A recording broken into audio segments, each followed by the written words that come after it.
The balance between individual ambition and team strategy has been a recurring theme throughout the 2025 Formula One season. As the championship battle intensified, the way teams managed their internal dynamics often proved just as important as outright performance on track. Decisions taken in one garage frequently have consequences well beyond a single race weekend. That contrast became increasingly visible as the season progressed.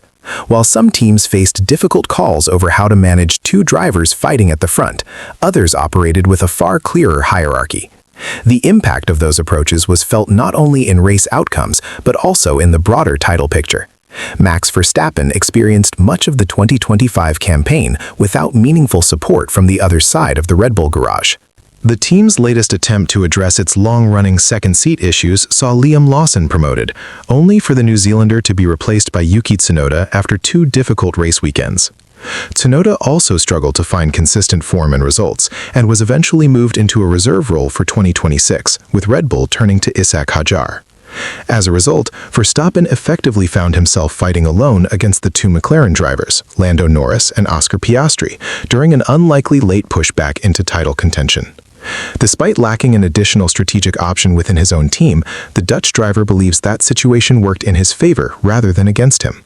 When you are on your own, you can go on the attack and be much more aggressive. I always prefer that, Verstappen said to Viaplay. He added that if the car performance is closely matched, having two drivers fighting each other can complicate matters. If you are a bit equal with the car, then I wish both of them good luck, because then you really have to decide it among yourselves, he explained, referring to the McLaren pairing. Verstappen argued that Norris and Piastri regularly took points off each other, which helped keep him in the championship fight. He also suggested that McLaren's policy of treating both drivers equally limited its strategic flexibility. In his view, that approach ultimately benefited Red Bull. Because McLaren had two drivers, they gave up some things with their strategy. Of course, we benefited from that, he said. The four-time world champion was clear about how he would handle a similar situation if he were running a team.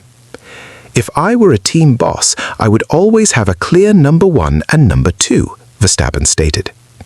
He stressed that the second driver should still score enough points to support the constructors' campaign, but insisted that roles must be clearly defined.